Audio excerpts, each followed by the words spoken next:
देश भर में बाढ़ बारिश ने भीषण तबाही मचाई हुई है। महाराष्ट्र के अलग अलग इलाकों में जो हादसे हुए उनमें 112 से ज्यादा लोगों की मौत हो गई है। पहली तस्वीर में महाराष्ट्र में बाढ़ बारिश की वजह से आई तबाही की कहानी आप साफ समझ सकते हैं। सबसे दर्दनाक तस्वीरें आई हैं रायगढ़ के तलिये गांव से। यहां पर पहाड़ के मलबे में कई घर 40 लोगों के शव अब तक मलबे से निकाले जा चुके हैं। 50 और लोगों के मलबे में दबे होने की आशंका है। बर्बादी के बीच सेना लगातार रेस्क्यू ऑपरेशन चला रही है। बाढ़ में फंसे लोगों को बचाया जा रहा है। उधर मध्य प्रदेश में भी हालात काफी खराब हैं। कई जिलों में लगातार बारिश की वजह से नदी नाले सब कुछ उफान पर हैं। रतलाम में मंदिर प्रांगण में पानी ऐसा गिरता हुआ दिखाई दिया मानो यहां पर कोई झरना बह रहा हो। कटनी में उफनती नदी पार करने की जिद में लोग अपनी जान जोखिम में डालने से भी बाज नहीं आ रहे। कर्नाटक के हावेरी में बिजली विभाग कर्मी ने बाढ़ के बीच अपनी जान खतरे में डालकर गांव को रोशन करने की जिद ठान ली।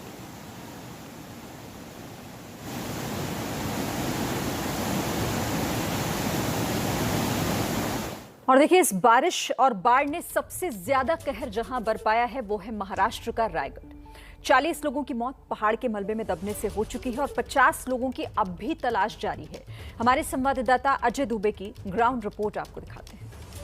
रायगढ़ में अभी भी लगातार रेस्क्यू का काम जो है लगातार चलाया जा रहा है। गुरुवार शाम को घटना घटी, आज रविवार का दिन हो गया है। 3 दिन से ज्यादा का समय गुजर चुका है, लेकिन जो भौगोलिक हालात हैं बेहद चुनौतीपूर्ण है। लगातार मौसम भी चुनौतीपूर्ण बना हुआ है। इन सब के बीच अब तक जो 42 शव हैं निकाले जा चुके हैं और अभी जो कल डीएम बता रही थी कि उम्मीद है कि 50 से ज्यादा शव अभी और दबे होने की संभावना है यहाँ पर। उसको लेके लगातार कोशिश है कि जल्द से जल्द उन्हें निकाला जा सके। पूरा जो मलबा पहाड़ का इस जगह पर आया है, पूरे इलाके को दबाए हुए गुरुवार शाम को ये घटना घटी और लगातार शुक्रवार से जो प्रशासन की तरफ से है कोशिश जारी है कि लोगों को निकाला जा सके। कल शाम तक 42 लोगों को निकाला जा चुका था। अभी कोशिश है कि जो और लोग दबे उन्हें निकाला जा सके। उसके बाद के हालात अभी भी देखिए सिलेंडर पड़ा हुआ दिखाई दे रहा है मलबे के बीच में। जो मलबा दबाते हुए सब कुछ सामान घर का लेके आया था वो सब फैला हुआ है। तो कोशिश यहाँ पर अभी भी यही जारी है एनडीआरएफ की तरफ से, टीडीआरएफ की तरफ से कि जो मलबा है उसे हटाकर जल्द से जल्द जो नीचे दबे लोग हैं उनको निकाला जा सके। पर जिस तरीके से दिन गुजर रहे हैं, जो बॉडी है उसे और खराब होने को लेकर लोगों के मन में एक चिंता बनी हुई है। देखिए, तबाही का मंजर इन तस्वीरों के जरिए साफ समझा जा सकता है। जब पहाड़ का मलबा टूटकर इस इलाके में पूरे गिरा होगा तो क्या तबाही मची होगी। और अब और भी जगहों पर चूंकि हालात इस वक्त खराब हैं, अलग अलग जगहों से हमारे संवाददाता हमारे साथ हैं। सांगली से मनोज वर्मा हमें बताएंगे वहां पर क्या स्थिति है। कोल्हापुर से विजय केसरकर इस वक्त मेरे साथ जुड़े हुए हैं, लेकिन पहले सांगली चलते हैं। मनोज, फिलहाल ताजा तस्वीरों के जरिए बताइएगा क्या स्थिति है अभी। शिरीन, देखिए, तस्वीरों के जरिए अपने दर्शकों को दिखाना चाहेंगे कि इस वक्त सांगली की क्या स्थिति है। ये महाराष्ट्र का सांगली जिला है और देखिए जो बाढ़ है यहाँ पर पूरे तरीके से अपना प्रकोप लिए हुए है।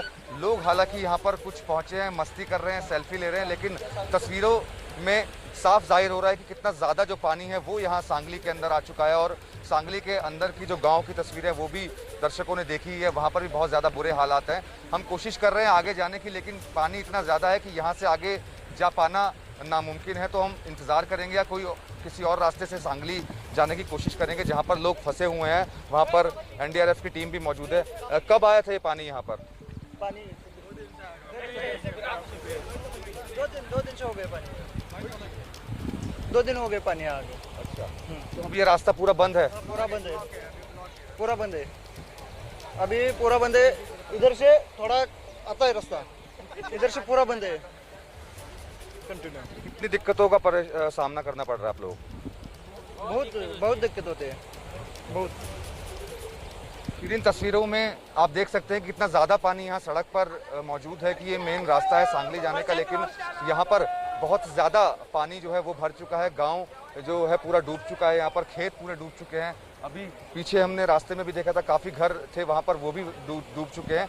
लगातार बरसात हो रही है, हालांकि अभी कुछ देर से राहत है, बारिश नहीं हुई है, धूप यहाँ पर निकली हुई है, लेकिन तस्वीरें साफ तौर पर बयां कर रही हैं कि जो सांगली जिला है महाराष्ट्र का, वहाँ हालात बहुत ज़्यादा ख़राब हैं। और अगर इसी तरीके से लगातार बारिश होती रही तो आप खुद समझ सकते हैं कि आगे आने वाले दिनों में यहाँ पर क्या हो सकता है। जी। बिल्कुल मनोज, तस्वीरें बता रही हैं, आपने बताया तो हमें समझ आया कि वो सड़क है, वरना वो दरिया का ये किस्सा नजर आ रहा है। जिस तरह से नदी नाले लगातार उफान पर हैं, लोगों के लिए मुसीबतें बड़ी हैं।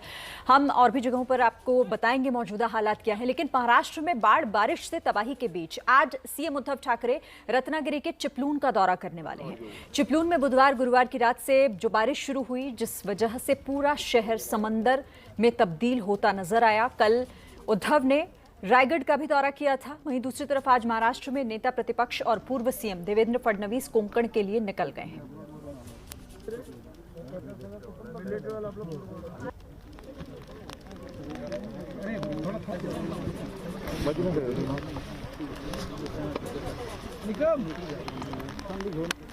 और महाराष्ट्र के कोल्हापुर में बारिश और बाढ़ के बाद हैरान कर देने वाली तस्वीरें देखने को मिली। यहां करीब 200 मीटर तक सड़क धंस गई। 2 फीट तक गहरे गड्ढे जो हैं वो सड़क के भीतर दिखाई दे रहे हैं। आप तस्वीरें देखिए, ये कोल्हापुर की सड़कों का हाल है, किस तरह से सड़क धंस गई है। भारी बारिश लगातार हो रही है, जिस वजह से इस तरह के कई हादसे भी सामने आ रहे हैं। करीब 2 फीट गहरा गड्ढा सड़क के बीचों बीच कोल्हापुर में लोगों के सामने बड़ी परेशानी है, क्योंकि कई जगहों पर घरों तक में पानी लोगों के घुस गया है। और फिलहाल ये सड़क की हालत आप देखिए, 2 फीट तक गहरे गड्ढे इस सड़क पर बन गए हैं।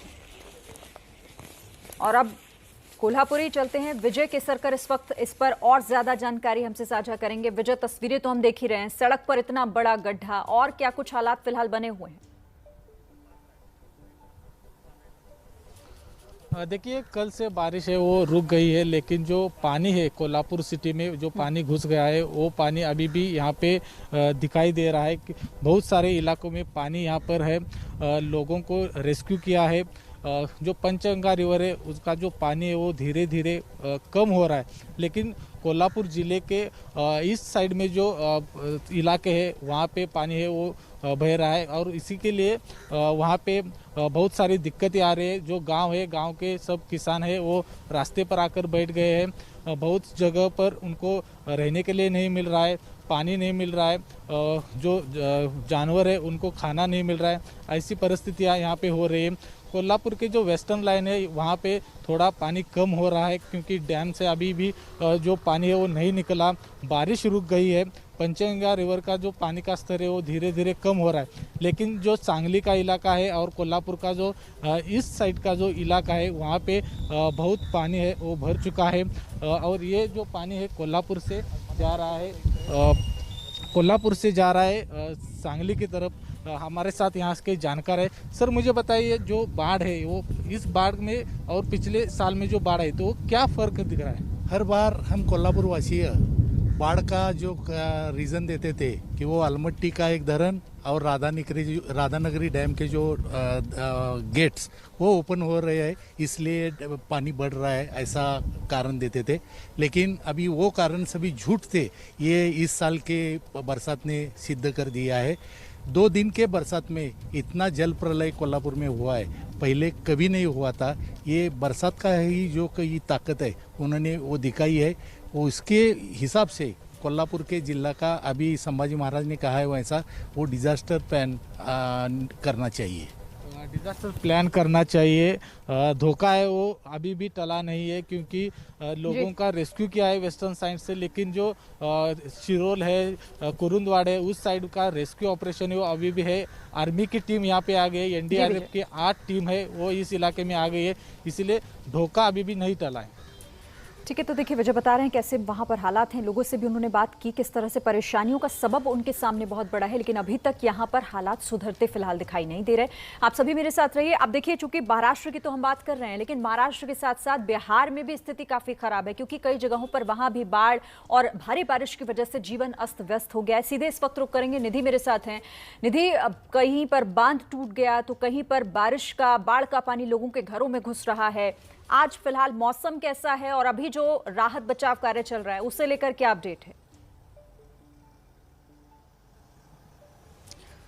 जी बिल्कुल, देखिए एक साथ मैं सुपौल, दरभंगा और सहरसा की बात कर लेती हूँ। कल मैं सुपौल में थी और आज मैं दरभंगा की तरफ बढ़ रही हूँ और फिलहाल मैं सहरसा और दरभंगा के बीच में हूँ। पीछे की आप तस्वीर देख रही होंगी और इस तस्वीर को देखकर अंदाज़ा लगाया जा सकता है कि इस वक्त धूप चुकी खिली है और यहाँ जो लोग रहते हैं इन गाँव में, ये बगबा गाँव कहलाता है जो सहरसा और दरभंगा के बीच में है। और तस्वीर देखिए, चूँकि धूप खिल गई है इसलिए जलस्तर जो है वो ज़रूर कम हुआ है, लेकिन हालात कोई बहुत अच्छे नहीं हुए हैं, स्थिति बहुत ज़्यादा सुधरी नहीं है। अभी भी इन सब घरों के बाहर आपको इसी तरीके से नाव नज़र आएगा, जैसा सामने आपको नाव नज़र आ रहा है, और नाव से ही इनका आना जाना मुख्य सड़क से होगा। चूँकि पीछे आपको पुलिया दिख रहा होगा, तमाम पुलिया जो है वो पानी में डूबा हुआ है। यहाँ से तकरीबन 6 किलोमीटर की दूरी पर कोसी नदी है, और अगर मैं दरभंगा की तरफ बढ़ूंगी तो बलान और कमला नदी पड़ती है, और सीमांचल और मिथिलांचल का जो इलाका है वो खास तौर पर बाढ़ में सबसे ज़्यादा प्रभावित हो जाता है। इस इलाके में जहां मैं मौजूद हूं, इस इलाके को बाढ़ग्रस्त जो है वो घोषित नहीं किया गया है, बावजूद उसकी जो तस्वीर है वो कोई बहुत अच्छी नहीं है। इस आसपास में जो घर है अगले तकरीबन 2 महीने तक इसी तरीके से रहेंगे। बाढ़ राहत कार्य जो है वो जरूर चल रहा है, लेकिन लोगों के पास कोई ऑप्शन नहीं बचता है। दरअसल सड़क पर वो लोग कितने दिन रहेंगे? तो जैसे ही पानी कम होता है वो अपने अपने घरों में पहुंच जाते हैं, और फिर इस तरीके से कीचड़ और तमाम जो और समझा जा सकता है इन तस्वीरों के जरिए कि जीवन कितना दूभर इन सभी लोगों के लिए है। मौसम की मार, लेकिन दूसरी तरफ जिस तरह से प्रशासन की अनदेखी भी इन इलाकों में, और वही खामियाजा आज इन लोगों को यहाँ पर भुगतना पड़ रहा है। आप सभी हमारे साथ जुड़े, बहुत बहुत शुक्रिया इस तमाम अपडेट्स को हम तक, हमारे दर्शकों तक पहुंचाने के लिए।